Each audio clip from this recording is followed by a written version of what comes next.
Bonjour, aujourd'hui je vais vous montrer comment migrer votre site WordPress avec Duplicator. Alors migrer un site local ou un site qui est déjà chez un hébergeur du type SiteGround par exemple ou Bluehost vers un nouvel hébergeur. Donc suivez bien tout ce que je vais vous raconter dans cette vidéo parce que je vais vous expliquer étape par étape comment réaliser votre migration sans aucun problème et après ça, vous allez pouvoir le faire vous-même. Donc si vous suivez bien toutes les étapes que je vais vous montrer une par une dans cette vidéo, vous allez réussir votre migration sans problème. Donc suivez-moi, c'est maintenant que ça commence. Je suis Maxime Troubat, spécialiste SEO et également WordPress.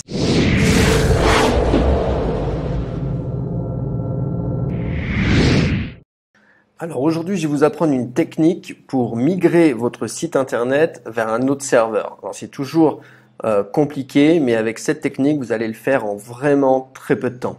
Donc la première chose à faire est d'aller sur votre site WordPress et de télécharger un plugin qui s'appelle Duplicator. Alors moi, je l'ai déjà téléchargé sur mon ordinateur. Alors je vais aller le chercher, Duplicator, voilà. Donc vous installez ce logiciel Duplicator et ensuite vous allez ça prend un tout petit peu de temps, on va l'installer, on va l'activer.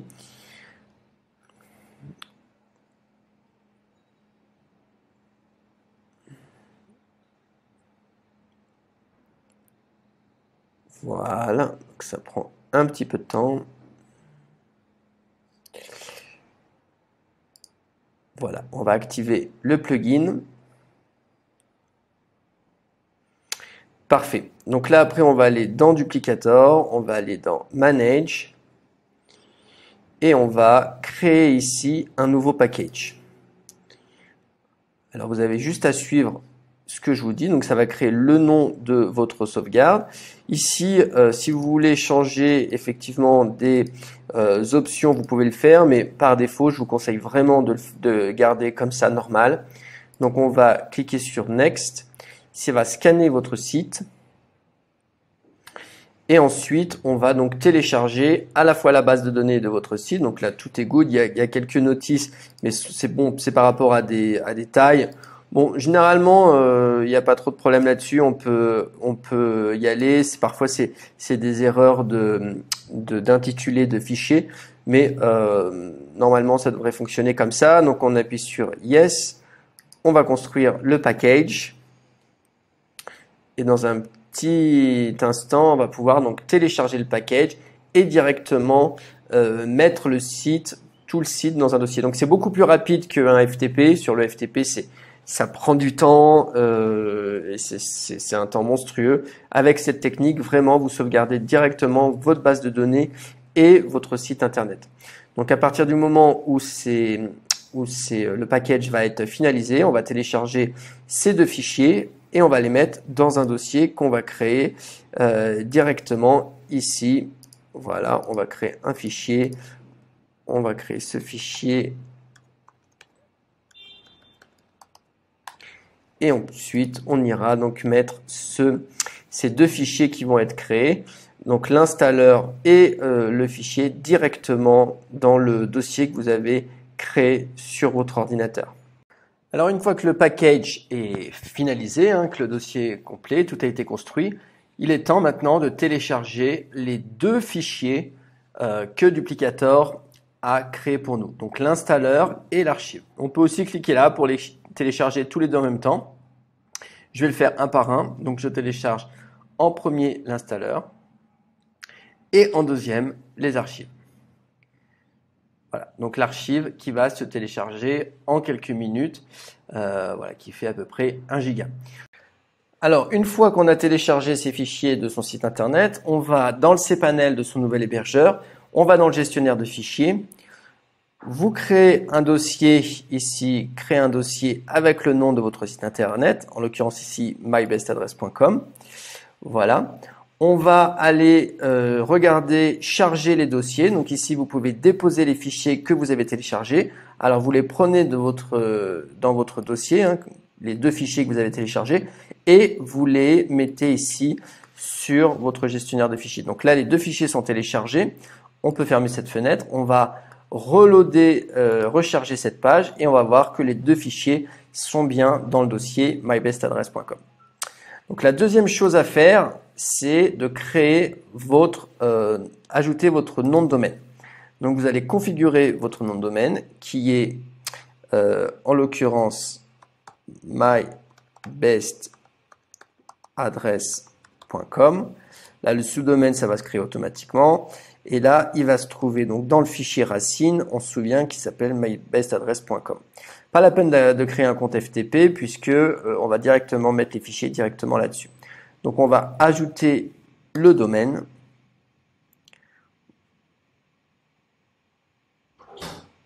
Voilà, et le domaine va être créé automatiquement. On attend un petit peu.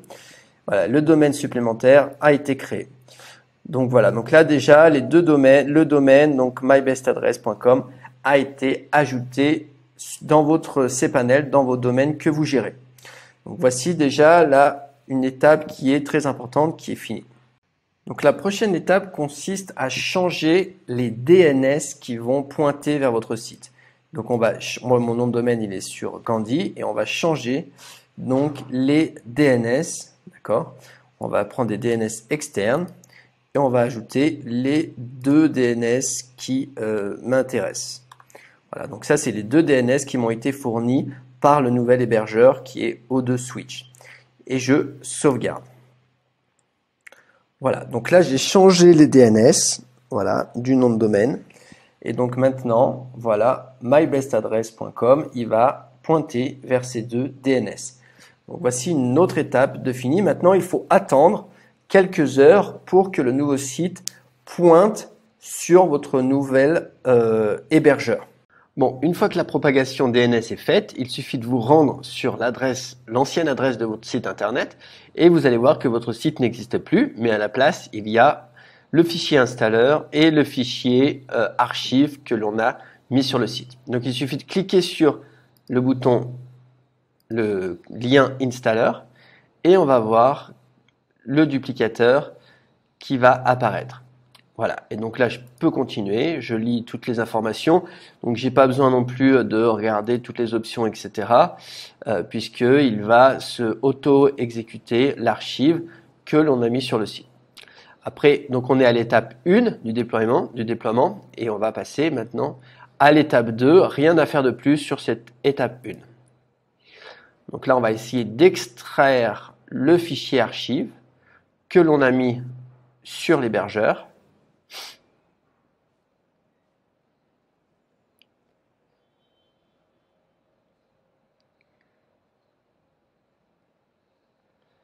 Voilà, et donc là on est déjà à la deuxième étape où on va pouvoir donc avancer. Donc à cette étape, il va falloir lier notre site à une base de données. Donc on va aller sur le cPanel de notre nouvel hébergeur et on va créer une base de données. Alors, on est sur le cPanel, d'accord? Ici, je vais revenir sur le cPanel et on va aller dans les bases de données MySQL. Voilà. Et là, on va créer une base de données, donc on peut le nommer n'importe comment. En l'occurrence, c'est sur le site MyBestAddress. Donc, je vais écrire MBA 2021. Voilà. Et je vais créer la base de données. La base de données est ici. Je vais recopier la base de données et je vais le mettre ici. Maintenant, il va falloir créer un utilisateur et un password. Alors, je reviens. Je vais créer un utilisateur ici. Hop là. Ajouter un utilisateur. Donc ici, je vais le nommer pareil de MBA 2021. Je vais générer un mot de passe. Alors, on va générer un mot de passe. Voilà. On va dire qu'on a copié le mot de passe et on va utiliser le mot de passe. Alors, on va bien l'utiliser partout. Et on va, ici, il va falloir, voilà, MBA 2021. Et on va créer l'utilisateur. Donc, on a créé l'utilisateur. On va d'abord mettre le mot de passe, ce sera plus simple. Voilà. On va mettre maintenant l'utilisateur ici. Donc on a fait toutes les étapes. Alors il reste juste une seule étape avant, c'est de lier l'utilisateur à la base de données MySQL que vous avez créée.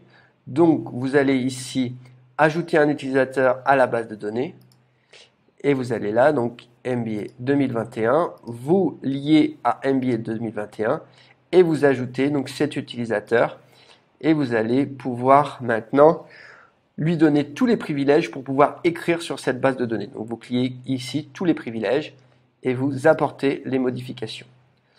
Voilà, donc c'est chose faite.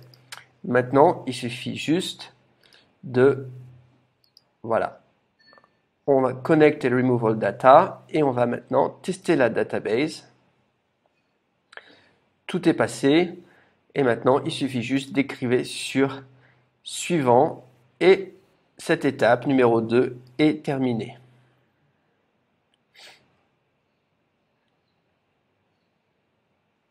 On attend pour passer donc à la troisième étape. Voilà, on est donc à la troisième étape. Donc à la troisième étape de l'installation de votre site internet avec Duplicator. Donc là, ils vont nous vérifier en fait que tout est bon, donc avec le titre du site internet, l'URL du site internet et également donc le chemin d'accès de la base de données, etc. Donc tout est bon. Ici, pas la peine non plus de regarder tout ça puisque normalement sur le scan option, il va vous mettre toute la base de données et également les plugins que vous avez utilisés. Donc rien à faire de ce côté-là. On clique sur suivant et on attend sagement que le process continue. Voilà, donc tout est bon, tout est parfait et maintenant on peut aller sur eh bien, l'admin de notre site et on peut cliquer ici pour dire qu'ils vont supprimer les fichiers d'installation après avoir cliqué donc, sur l'administration. Donc on va aller, il va nous emmener directement sur le site internet. Alors voilà, on va se loguer sur le site internet et on est déjà sur le site internet. Alors on peut regarder aussi, donc là le site internet est exactement comme il était avant. Bon, il y a des choses à faire, hein, mettre à jour WordPress, etc. On peut aller voir le site internet. On voit que le site est pas encore sécurisé. Hein. Donc là, il va falloir vérifier ça, mais le site internet fonctionne extrêmement bien. Et donc là, on va aller essayer de sécuriser le site internet qui est la dernière étape de la migration. Donc on retourne sur le cPanel, hein, au switch, et puis on va aller donc, comme je l'ai dit, eh bien sécuriser le site internet puisqu'il est non sécurisé. On va aller mettre un certificat, on va aller directement en bas dans la sécurité et on va cliquer sur Let's Encrypt SSL, d'accord? Et là on va chercher son site internet, d'accord, et son site internet MyBestAddress et on va générer donc voilà, alors pas la peine de mettre les emails, voilà, mybestadresse.com ici, et on va générer donc un certificat SSL pour sécuriser le site. Et voilà, et donc maintenant le certificat SSL est à présent installé sur le domaine mybestadresse.com, et donc normalement on ne devrait plus avoir, je ne sais pas combien de temps ça prend, si c'est immédiat ou pas, mais d'ici quelques minutes, on devrait avoir donc plus de problèmes de sécurité à ce niveau-là. Donc on a ces petits problèmes, mais ça c'est des problèmes qui viennent directement du site internet lui-même, ça n'a rien à voir avec la migration. Et donc là ça vient du slider, donc pas de problème là-dessus. Il suffira juste de rectifier ça, mais sinon tout le reste fonctionne à merveille. Voilà, et bien après quelques minutes d'attente, effectivement, donc mon site est maintenant sécurisé, il apparaît parfaitement, donc la mission est réussie. à vous de jouer. Si vous avez des commentaires à me mettre, n'hésitez pas à les mettre sous la vidéo. N'hésitez pas non plus à liker cette vidéo si vous avez aimé ce que vous avez vu, si vous avez aimé l'utilisation de cet outil, ce plugin Duplicator. Et si vous avez d'autres questions, vous voulez aussi que je vous montre d'autres choses sur WordPress, n'hésitez pas à mettre dans votre commentaire et je me ferai un plaisir de vous faire une nouvelle vidéo. À très bientôt. Ciao, ciao.